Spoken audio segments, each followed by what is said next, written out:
Okay, in this video, I'm going to do section G1, and this is day 2, permutations and combinations. So I'm going to relate this back to our day 1 from G1, and this is how I'm going to do that. Okay, you have 3 people that need to sit in a row of chairs. How many ways can you arrange the 3 people? So let's go through these questions to figure that out. So this says, I'm going to pick one of the 3 people to go in the first chair. Okay, so here are your chairs, 1, 2, and we'll put 3 here.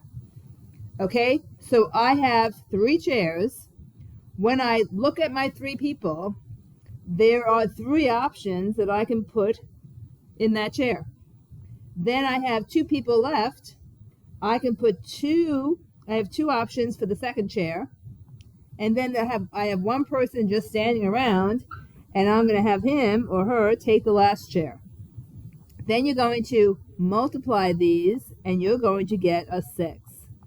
All right? So the number of combinations, or the number of outcomes I can have given this problem are 6. I have 6 different ways to sort these people. Okay, so we're going to just do the same thing here. Chair 1, I had 3 options. Chair 2, I have 2. Chair 1, chair 3, I have 3. So that's going to equal 3. If I had 4 people instead, my first chair, I have a choice from the 4, 1 seated. My second chair, I have a choice of just 3. 2 are seated. My third chair, I have a choice of 2. All but 1 are seated, and I have a choice of 1 the last time. So 4 times 3 is 12, and 12 times 2 is 24 options. Okay, we can continue in this fashion. If I had 5 people that I'm going to sit in 5 chairs. Okay, remember we are multiplying all of these terms. Okay, and if I did that, I would have 5 times 4 is 20, and 20 times 6 is 120. So you can see more chairs, more possibilities. If I only had 2, I would have just 2 times 1, which is 2. If I had 1, I would just have 1 person, which is 1. Okay, so notice the structure. You're going downhill from your largest number. There is a term for that. It's called a factorial. So going back up, I can tell you that if I say 3 times 2 times 1, that is equal to 3 factorial. 4 times 3 times 2 times 1 equals 4 factorial. The 5 times 4 times 3 times 2 times 1, you start at 5. That's 5 factorial. This is 2 factorial. And this is 1 factorial. Okay, factorial is a way we can represent the product of all the positive whole numbers up to a given number. Okay, so that's what this definition is right here. Okay, so that's where the factorial notation comes from. So using the counting method, we really were using factorials without realizing it yet. So in terms of the mathematical definition of factorials, this is what it is. If I had, say, this is n factorial, so let's give it a number. What if this was 4 factorial? To get that, I would take, I'm just following this pattern, 4 times 4 minus 1 is 3. 4 minus 2 is 2, ...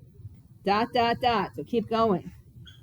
4 minus 3 is 1. And that's what 4 factorial is. 4 times 3 times 2 times 1. And we already know that 4 factorial equals 24. Okay, so let's introduce the calculator. You can use a calculator to do this, and I'm going to come to it in just a second, but this is the natural time to show you, so I'm going to get out of this for a sec and go to the calculator.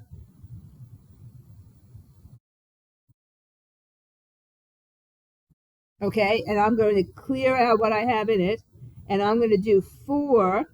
I'm going to go to math, I'm going to go across the top to probability. I'm going to do down, go down. So on yours, you're going to go down on your regular calculator. Do you see where the factorial is? I'm going to now hit enter. College And I'm homework going is into a way video. too much. So hold on. Okay, so let's lose this because we're not paying for the ads. That's why that went off. So I have to get out of here again. So let me figure out how to do that. And then we'll get back into the video. So let me get out of there. Good. Okay, so 4 factorial. When I hit enter, I'm getting 24.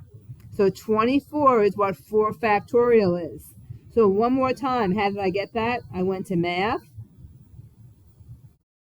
I went over to probability. Now on your handheld calculator, you have to do this, right? Go across the top. And then once you're there, then you can go down to factorial. Okay? So that's where that is. And it'll give you whatever number you put in, factorial, you'll get a number. So let's do a really big one. What if I had 50 factorial? I'm going to go up to math. I'm going across the top, hit enter. Hope I did that incorrectly. We'll do that again. 50, math, probability, factorial, enter. Okay, so that is 3.04 times 10 to the 64th. You probably don't want to do that by hand, right? That's why we want to be able to use the calculator. Okay, let's go back into our notes and let's see what's going on here. Okay, so in the notes, we can do the following. We're going to say you can represent the order of the numbers in the opposite way as well. So that means that we generally do downhill, but there's no reason why you couldn't do the opposite, which is 1 times 2 times 3 times 4. That is also 4 factorial, but it doesn't follow the reasoning of one of these kinds of problems. Okay? So here's a thought question. I wrote out lots of factorials. Okay, so this guy, don't put that there. This should be times 2 times 1, and that should equal 120. That's 5 factorial. Okay, if you're at 4 factorial, how do you get to 5 factorial?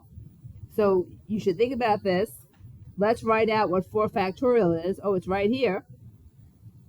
There's 4 factorial. Look at 5 factorial. The only difference is this. This is the only difference.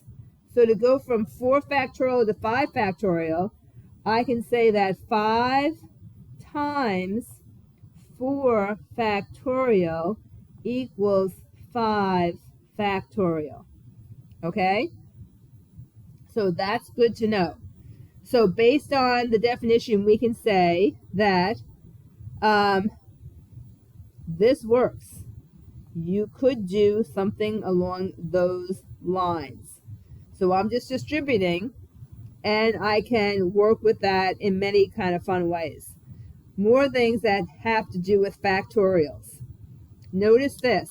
I have a fraction or a quotient that is 6 factorial over 4 factorial. And I say, please simplify this. So you would write out 6 factorial, you would write out 4 factorial under it, and then you would see what you could cancel because it's all multiplication. You can cancel this with this. You are left with 6 times 5, and therefore we can say that the answer to 6 factorial divided by 4 factorial is just 30. Okay, so we can also encounter something like this. You have 2 terms, 2 factorial terms in the denominator. So let's see what we have here. We're going to have a 6 factorial and in the numerator.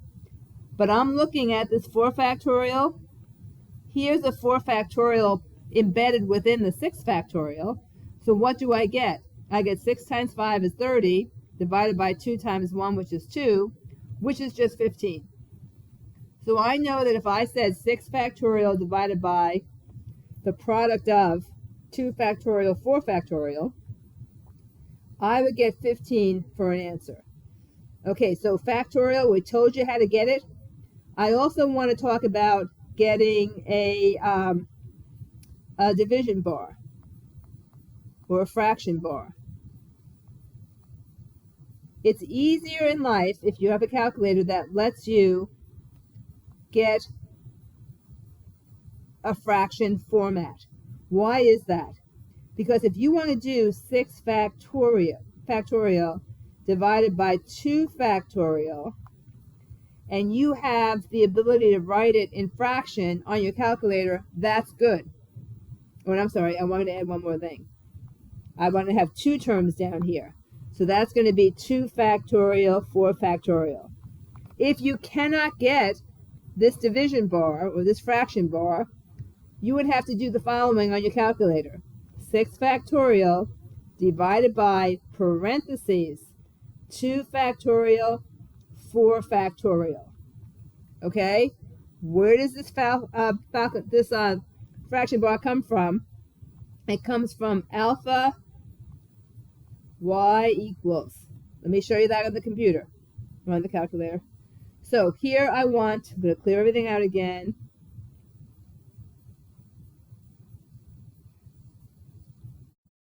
Okay, so I want to get a fraction bar. I'm going to go to alpha, that green key, y equals, and I'm going to select the first one. There's my fraction bar. So we'll mimic that same exact equation. I have 6, and I want to say factorial, so I go to math, I go to probability, I go to factorial, and I hit enter.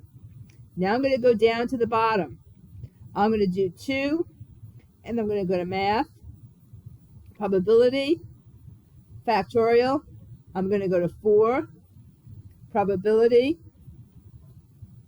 math, probability, factorial, and I'm going to come out of that and hit enter. That gives me 15. Watch what happens if I do this incorrectly. If I say 6 factorial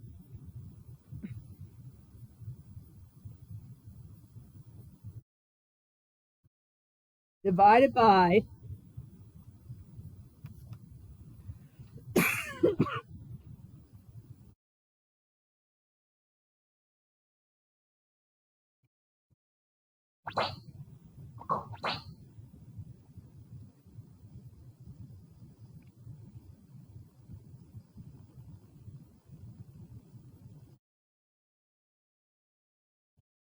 divided by another 4 factorial, this is not going to be the same number. So let's just see why that's the case.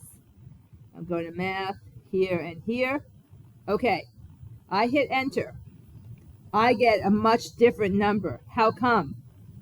Because it thinks I'm saying 6 factorial divided by 2 factorial times 4 factorial. Very different number. So you would have to, could I do second entry? Second enter. You would have to come back here, and I would say, I put a paren right there. So I'd say second enter paren. Oops, no, I don't want to do that. Okay, so I'd have to write it as follows. So I'll just do it. So 6, and I'm going to go math. I'm going to go here and here, divided by, put your parenthesis, 2 factorial,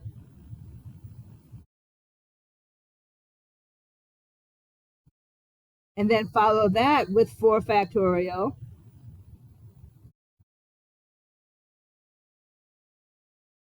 Close the parens, hit enter, and we get 15 again. Okay, so you have to be careful when dealing with fractions. Okay, let's come out of here and go back into notes. Okay, so I told you where that alpha y equals, that gives you the fraction bar. Let's continue. Okay, we're going to now identify a permutation as a counting technique when order matters. So order matters. So this factorial stuff,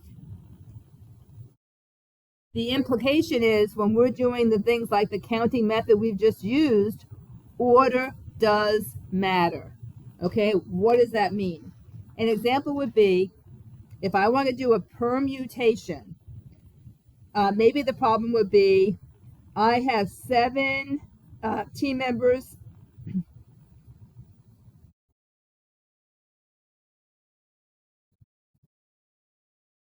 Okay, and I need to pick a captain. That's one. I need to have a co-captain. I need a secretary, and I need a treasurer. Okay, so those are specific roles.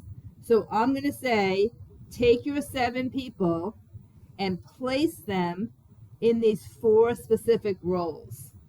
That's a permutation. How do I do that on my calculator? I'm going to go into my calculator and I'm going to enter these types of things. So picture's worth 1,000 words. Let me go back into the calculator and I'm going to say, let's do a permutation. Well, my calculator is kind of fancy, so I can pretty much do it in one step. So what I'm going to do is do the following. I'm going to say, if I want 7P4, I can go into math, go across the probability down to NPR. That puts the little red mark in front of the P. That's where my 7's going to go. Then I'm going to move it behind the P, and that's where my 5 goes. And I'm going to enter, and I get 840. So if I take 7 people, and I assign them roles of the 4 roles I said, specific roles, I could do that in 840 different ways. Okay, huge number. The next one is going to be, they want you to try, is to do permutation, and then it says parens 10 comma 3. Okay, I'm going to do it just like I did this one. So I go across to math, go here, put in the 10, and then put in the 3, hit enter, and I get 720. Okay, so let's go back to the notes so we can get that. So I just did this. I prefer to write it like this because it looks more like your calculator, but you should recognize it either way. Okay, so those are some examples of what a permutation is and where you find it on your calculator. Next thing, let's read this example. In a race with 10 contestants, how many different ways can they place, so this is the specific placement, first, second, and third? Okay, in our day one, we would have said, I have 3 places. I'm going to start with 10, go to 9, go to 8, and I can finish in first, second, and third with 10 people in 720 ways. Order matters, so that's a permutation. So I can do 10 place 3, and I will also get 720. So check that on your calculator. We should be getting the same number. Okay, look at the next example. It says, suppose that Speedy McSpeedster always finishes first. Now how many ways can the contestants place in first, second, and third? Okay, so day 1, I would have this. Okay, so this would be day 2 over here, right? Back over here. I would have drawn 3 lines, and I would say, first place, I only have 1 option, and that is the Speedy guy. I put a 1 there. Now I have 9 more people, so this can be 9 and this can be 8, but because Speedy's locked into first place, I now only have 72 options. How do I do that with my day 2 information? Well, the 1 is still there. Then it's going to be times. I actually have 9 people, and I'm going to place them in 2 places. When you do that product, you will also get a 72. Okay? Okay, example 2. You have available the alphabet blocks A, B, C, D, and E, and they are all placed in a row. How many different arrangements could you have? Okay, so let's think about this. I have 5 blocks. If I was dealing with day 1, I would have done this. 1, 2, 3, 4, 5. I had a choice of the 5 here. I picked 1. Now I have a choice of just 4. I picked the second one. I have a choice of 3. Pick the third. Have a choice of 2. And for the last one, I have one little block left. So that was day 1's information. By doing that, I would have gotten 120. Day 2's information. So for day 2, I know a couple of things. I know that that answer is 5 factorial. I also know that it was 5 place all 5. And it's always going to look different.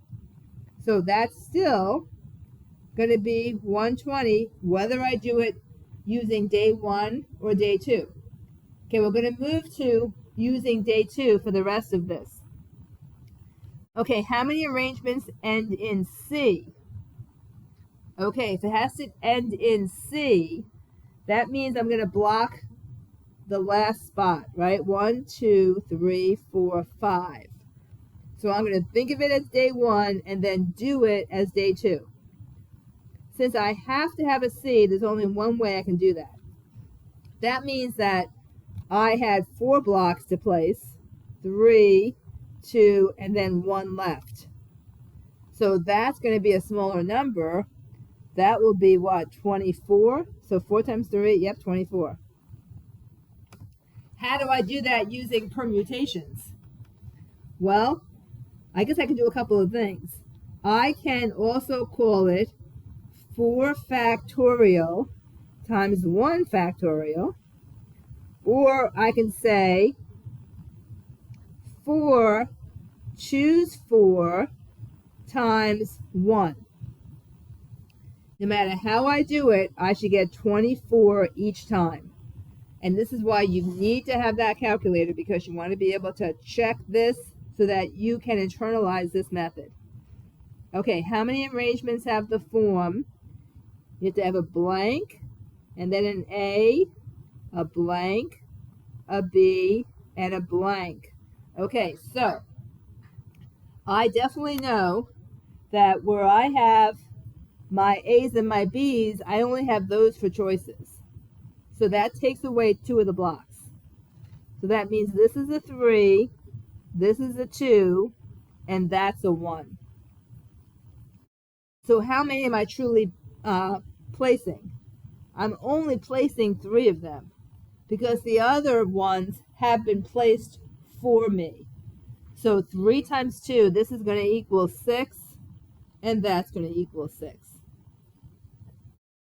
Okay, next one. How many can begin and end with a vowel? So I have still 5 places. I had A, B, C, D, E. This is a vowel, and this is a vowel. So I need a vowel. So therefore, I'm going to say, okay, for the first vowel, I can choose between A and E. So I have 2 options. But once I pick, say, A, then I have only 1 option here. That takes care of 2 of my blocks. So what comes next? I'm then going to say 3, 2, 1. Okay, that's how I'm going to handle it. Could I do this in notation that involves P's? Yes, I could. So what would I do? I would say, let me see, I'm going to take 2 and I'm going to place 2. Those are for my vowels. Then I'm going to multiply that by the 3 remaining, and I'm going to place all 3. So either way, when you do this, you should be getting 2 times 3 is 6, and 6 times 2 is 12. So there are 12 arrangements there. Okay, so that's how I do that. So you're going to have to kind of think this through and make sure this makes sense to you. The more you practice this, the more you think about it, the better. Okay, let me just change color. Here's another example. There are 6 different books arranged in a row on a shelf. How many different arrangements could you have? So I'm going to think about this, and I'm going to say, let's just deal with day 2. I'm going to say I have 6 books. I'm going to place them. They're all different, so it's a permutation because order matters. And if I plug that in my calculator, I'm going to get 720. That's also equivalent to 6 factorial, which is 720. Okay? Okay, and how many ways can 2 of the books, A and B, be together? So let's think about this for a second. Okay, so this is kind of a complicated one. Okay, you have 6 books. So let's just think about this. I can put 1 next to 2, and then that means that 2 will be next to 3, and I can do 3 next to 4, and I can do 4 next to 5, and I can do 5 next to 6. Okay, if A equals 1 and B equals 2, then I can have A and B, in that order, A, B, either here, here, here, here, or here. Either way, they're going to be next to each other. So that means that there are 5 ways to put A, B in that order. How many ways could I switch the order? Could I make it BA, so flip the order, have it be 2, 1, and then 3, 2, and then 4, 3, and then 5, 4, and then 6, 5. That would still be the same pairing. They're next to each other. It didn't say it had to be in a certain order. So that means that I can also do BA. I can do that 5 times. So how many arrangements do I have here? So I have 2 times 5, because I've got 2 arrangements of 5. But then, don't forget, I'm only really dealing with books A and B. Aren't I still going to take the remaining 4 and place them? So this is what I end up having, and that's going to end up being 240. I'm going to star that because that's difficult, and you may want to think about that. Okay, C. In how many arrangements can they be separated? Well, how many arrangements were there to begin with? That's part A. So I had 720 when you don't consider the placement, other than they're all going to look different, right? It's 6 place 6. But if I have them together, I have found out that there's 240 ways to do that. So if you subtract those 2 numbers, that means that there are 480 ways that they're going to be separated. Okay, and I'm going to do this story here also because that is also rather complicated. Okay, let's continue. Okay, there's a special thing right here. It's called distinguishable permutation. That means that when some of the item possibilities are completely alike, you have to consider that because you can't say that you're going to have a higher number. So let me see if I can explain this better. It says Iris is planting 11 colored flowers in a line. In how many distinguishable ways can she plant 4 red, 5 yellow, and 2 purple? Okay, so initially you say, okay, I've got 11 flowers. So this can be 11 factorial, right? Because it's going to do the 11 times 10 times 9, etc., etc. But this isn't a true permutation because I have things that look alike. So I cannot distinguish between the red. So how will I account for that? I'm going to make this number smaller by taking the 4 red into account. I also cannot distinguish between the yellow. I'm going to make that smaller by taking the yellow into account. And I can't distinguish the purple. I'm going to make that number smaller by taking the purple into account.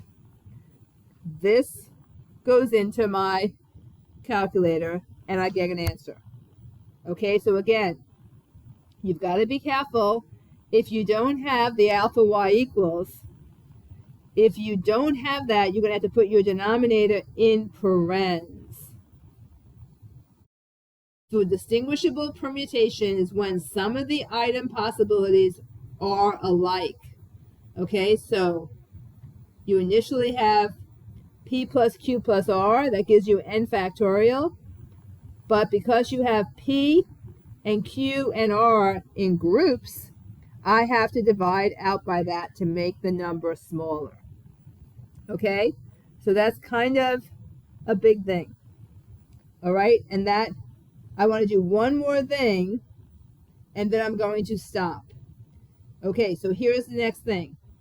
Find the number of distinguishable arrangements of all the letters in the word marmalade. Okay, how many letters are in the word marmalade? So I have 1, 2, 3, 4, 5, 6, 7, 8, 9. So I have 9 factorial. Do I have any? Okay, so let's think about this. I have 9 letters, but now let's do a little inventory. I have some duplicates of M. I have 1, 2 M's. I have several A's. How many A's do I have? I have 1, 2, 3 A's. I have no duplicates of R's. I have accounted for M and A's. I have no duplicates of L's, accounted for A, no duplicates of D, and no duplicates of E. So I'm going to divide the 9 factorial by 2 factorial for my M duplicates, 3 factorial for my A duplicates. Okay? And that's it. We are done. So I'm going to stop right here. This was the end of G1 day 1.